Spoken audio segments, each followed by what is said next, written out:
Dikatakan jika ayah dari Zoro meninggal saat bertarung melawan bajak laut, siapakah kira-kira sosok bajak laut yang udah sengaja sembunyikan di SBS tersebut? Apakah ternyata dia adalah seorang yang sudah kita ketahui, atau jangan-jangan dia adalah Dracula Mihawk, sang pendekar pedang terhebat di dunia? Nah, garis itu imersif di sini. Di video ini kita akan membahas lebih dalam lagi terkait hal-hal dari garis keturunan Zoro dan hubungannya dengan plot yang akan terjadi di masa depan. Tapi seperti biasa, pastikan kalian tonton video sampai habis ya, agar tidak ada informasi yang miss dan juga setengah-setengah. Karena waktu situ tidak masuk akal, tapi akal bisa masuk. Nah, mari tanpa basa-basi lagi, kita langsung saja wadaw.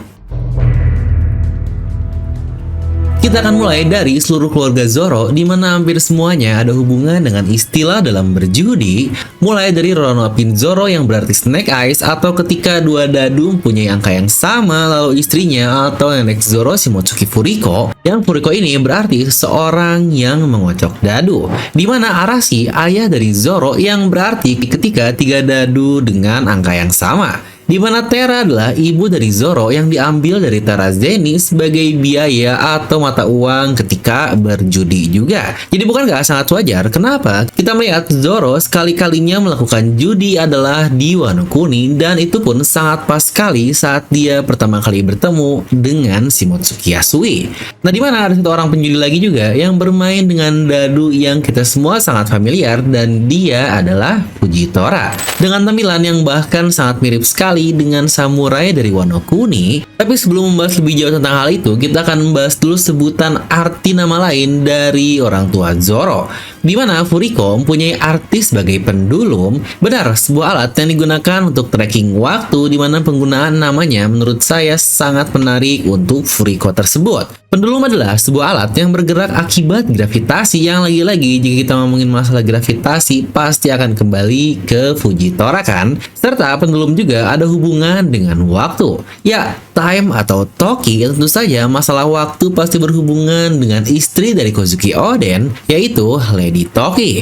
Yang sadarkah kalian jika kita lihat lebih dekat lagi, siluet dari Shimotsuki Furiko atau nenek dari Zoro sangat mirip dengan Lady Toki. Enggak, di sini saya nggak bilang jika mereka adalah ibu dan anak, karena tidak masuk akal dan sangat tidak mungkin sekali. Toki saja dia lahir 800 tahun yang lalu dan baru sampai ke Wano Kuni 25 tahun yang lalu. Sedangkan Furiko dia pergi meninggalkan Wano Kuni 55 tahun yang lalu, jadi jelas mereka ini tidak akan bertemu satu sama lain. Namun hal menarik adalah, apakah jangan-jangan Toki yang berasal dari abad yang lama tersebut adalah keluarga leluhur yang sebenarnya dari Shimotsuki? Nah, di mana untuk orang tua langsung Zoro yaitu Arashi dan Terra, di mana Terra berarti bumi atau Earth, tapi dia juga mempunyai sebutan lain sebagai Candi Buddha atau hal-hal yang berbau dengan Buddha, yang akan kita bahas juga di sesi video ini.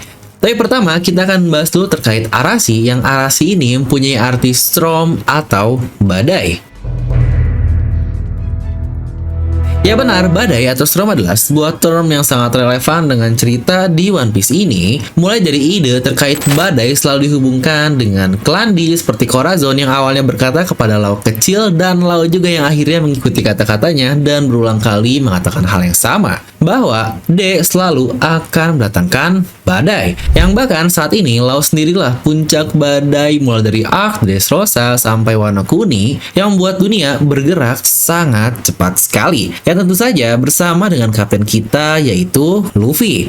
Bahkan masih ada satu hal yang bertema badai juga di One Piece ini, dan tentu saja dia adalah Monkey D. Dragon. Di sini saya tidak bilang ya jika kemampuan Dragon adalah badai, karena lagi-lagi belum terkonfirmasi. Tapi badai selalu muncul di lokasi tempat Dragon ini berada, yang bahkan Dragon pula seorang yang menantang Dewa Katenribito secara langsung. Lagi-lagi sang badai atau storm atau Arashi yang sangat relevan dengan serial One Piece. Dari cara Oda memberikan nama ayah Zoro dengan hal tersebut saja atau Arashi, saya merasa jika hal tersebut akan berperan cukup signifikan di masa depan. Entah apakah dia seseorang yang melawan pemerintahan dunia juga, atau jangan-jangan jika Arashi juga adalah bagian dari pasukan revolusioner, di mana dari kata-kata Zoro pun kita tahu bahwa para leluhur-leluhur yang menemukan desa Shimotsuki aka para leluhur dari Wano Kuni tersebut dikatakan jika mereka dulunya adalah seorang bajak laut. Yang bahkan Kozaburo pun berkata jika angkatan laut akan memburunya jika mereka tahu dia ada di lokasi tersebut. Nah, ini tidak menutup kemungkinan jika ayah dari Zoro pun dia sempat berlayar ke laut dan menjadi seorang bajak laut. Dan sebelum kita membahas ibu dari Zoro yaitu Tera, pastikan jangan lupa untuk subscribe dong biar makin mantap. Dimana sadarkah kalian juga ayahnya yang mati melawan bajak laut malah membuat trivia lain, yaitu Zoro mendapatkan sebutan sebagai Kaizoku Gari atau pemburu bajak laut. Padahal Zoro sendiri selalu bingung kenapa dia disebut sebagai sebutan itu yang padahal dia ini dulunya hanyalah pemburu hadiah biasa dan tujuannya hanya untuk bertemu dengan Mihawk saja dan membuat dirinya terkenal untuk menjadi pendekar pedang terhebat di dunia. Yang bahkan cerita Zoro menjadi bounty hunter bersama Yosaku dan Johnny pun hanya ada di animenya saja loh, dan bahkan di manga tidak dijelaskan sejauh itu. Tapi kira-kira menurut kalian ada clue tidak ya siapa bajak laut pembunuh dari ayah Zoro ini? Nah, jika kita coba mundur dulu ke chapter 49 yang memiliki judul Storm atau mungkin dengan kata lainnya adalah Arashi. Dan tahukah apa yang terjadi di chapter 49 tersebut? Itu adalah pertama kali sosok Mihawk diceritakan dan dimunculkan di serial One Piece, walau secara ofisialnya dia baru munculkan di chapter 50.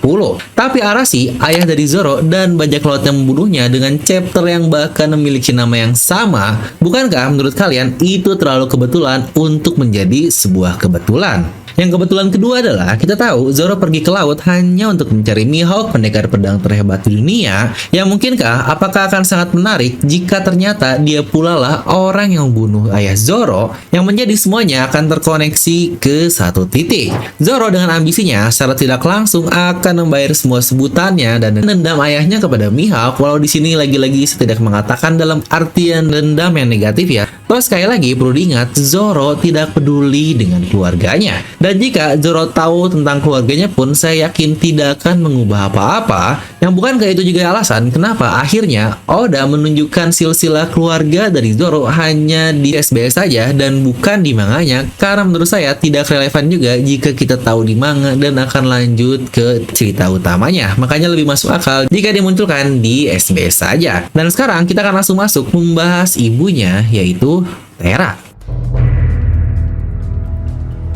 Di mana ibu dari Zoro ada hubungan dengan candi Buddha yang tadi kita sebut di awal, yang ternyata berhubungan dengan moral yang Zoro lakukan di serial One Piece ini, yang tentu saja itu adalah The Bushido, sebuah kode yang berasal dari Zen Buddhis dan Shinto. Yang ingat Zoro disebut sebagai Mr. Bushido ya, sebuah sebutan yang berhubungan dengan kode etik samurai yang sebenarnya. Di mana Tera sendiri di bahasa Latin memiliki arti sebagai bumi yang sudah pernah kita sindir sebelumnya lah. Di mana konsep bumi atau tanah di One Piece pernah disindir di Skypiea yang mereka sebut sebagai Fert atau Fars. Sebuah tanah yang sangat disakralkan di negeri sana, dan sadar atau tidak, Zoro lah yang Gunfor jelaskan terkait Fort atau tanah tersebut, yang bukankah hal yang sangat jarang sekali Oda memberikan informasi yang sangat mendalam yang sejujurnya sangat tidak penting bagi Zoro tetapi diberikan kepada dirinya. Serta dari SBS juga dikatakan jika ibu dari Zoro adalah anak dari seorang kriminal.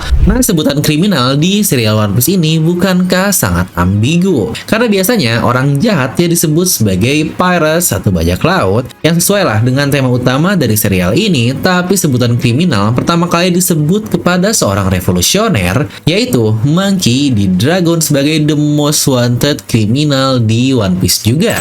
Yang lagi-lagi Dragon ini ada hubungan dengan Arashi atau ayah dari Zoro. Jadi apakah ini akan membuktikan hubungan kenapa pasukan revolusioner mempunyai hubungan dengan desa Shimotsuki dan memberikan supply kepada pasukan Dragon di chapter 589 lalu? Serta sadarkah kalian jika Shimotsuki menjadi tokoh dalam pasukan revolusioner juga loh? Yang bisa kalian lihat ada lambang dua pedang saat Sabo dijadikan pahlawan oleh rakyat dari revolusi, yang entah nih apakah ayahnya atau ibu Zoro yang taunya ada hubungan langsung dengan Dragon, ayah dari Luffy, yang sejujurnya jika iya, wah ini bakal keren banget. Ternyata duo kita, orang tuanya saja mempunyai hubungan yang sangat mendalam walau mereka tidak tahu menahu akan hal itu. Yang bahkan jika kalian sadar, rakyat Wano Kuni pun tahu akan Joy Boy dan Ryuma bak pahlawan di Wano Kuni. Joy Boy, aka Luffy, dan Ryuma adalah leluhur dari Zoro, yang lagi-lagi dua hal yang saling berhubungan satu sama lain yang hanya terlihat tipis tapi sangat menarik oleh Oda Sensei.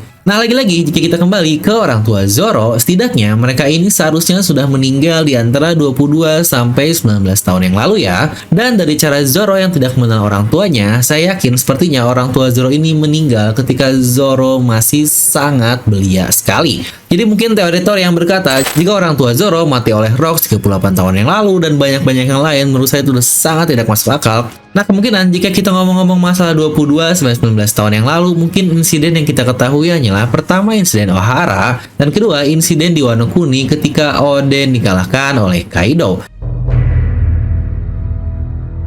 Nah, jadi jika kita simpulkan, pengungkapan nama dari keluarga Zoro ini walau hanya di SBS, dan sejujurnya sudah saya bahas juga lah di video SBS sendiri, yang sebenarnya tidak penting-penting amat dalam artian ada alasan kenapa Oda nggak nunjukin di manga karena tidak relevan seperti yang tadi saya katakan. Kita tahu orang tua dari Zoro pun, ya udahlah, Zoro pun tidak akan terlalu peduli akan hal itu, tapi poin-poin yang menarik adalah Oda masih menyembunyikan beberapa hal yang itulah kenapa kita bahas di video ini, karena bisa jadi akan dimunculkan lanjutannya di manga, yang jika kita lihat keluarga Zoro ini ternyata sangat berhubungan erat dengan tema utama di serial One Piece, waktu yaitu Furiko. Badai, aka revolusi, aka Arashi, serta Klandi juga sangat berhubungan dan seberapa pentingnya tanah atau bumi atau Terra, yang bahkan bukankah dia sering dihubungkan dengan Earth God atau Sang Imu? Loh, ataukah jangan-jangan ada kemungkinan jika ibu Zoro adalah Imu yang wadidaw ini jadi OTW teori bekas lainnya? Yang bahkan keluarga dari Zoro bisa saja ada hubungan dengan Toki, Dragon, Mihawk, dan Fujitora. Orang-orang yang secara tidak langsung cukup signifikan kan dengan keberadaan dari Zoro. Toki melalui Oden, Dragon jelaslah melalui kapten kita, di mana Mihawk dan Fujitora berhubungan secara langsung oleh Zoro. Ya, serta yang menarik juga, kita bahkan hanya diberikan siluet dari orang-orang ini, entah apakah akan dimunculkan selanjutnya atau tidak, tapi bagaimanapun oleh Oda, ya jika siluet biasanya akan dimunculkan di masa depan. Karena ada beberapa penjelasan yang cukup rinci, seperti kakek dari Zoro dulunya adalah seorang pendekar pedang di desa tersebut, dan seterusnya. Yang kira-kira informasi apa lagi ya yang akan kita dapatkan dari babang Zoro kita, yang dengan ini berarti tinggal tersisa Luffy yang belum terungkap secara clear untuk keluarganya. Nah, buat kalian juga yang sedang mencari kaos, topi, atau segala outfit tentang dunia One Piece, kami dari Daily Merchandise hadir dari keraguan bersama dengan kita-kita yang wibu pingin tampil keren tapi tidak mau dan malu jika terlihat sebagai wibu yang cupu. Maka produk-produk kami didesain dan dibuat dengan keresahan bersama tersebut yang cocok banget nih buat kalian-kalian yang mau meningkatkan status wibu kalian, karena seperti namanya, Buah Iblis adalah sebuah impian, dan impian kami juga untuk membuat wibu memiliki status sosial yang lebih tinggi juga di society, biar nggak ada lagi nih sebutan-sebutan wibu no life, bau bawang, dan sebagainya. Dan jangan malu juga menjadi wibu, karena wibu juga bisa tampil keren. Wadaw. Nah, buat kalian pingin, kalian bisa langsung klik link di deskripsi video. Untuk pemesanan, kalian sudah bisa COD dan banyak gratis ongkir juga, bisa melalui Tokopedia, Shopee, atau WhatsApp. Yuk langsung miliki sekarang dan tingkatkan status kalian. Daily Merchandise, fit everywhere. Nah, jadi itu untuk video kali ini. Kalian bisa tuliskan pendapat kalian di kolom komentar di bawah. Dan seperti biasa, semoga kalian terhibur dengan video ini. Like aja kalian suka, dislike aja kalau suka. Jangan lupa untuk subscribe dan juga share ke teman kalian. Gue Dev pamit, and I'll see you guys next time.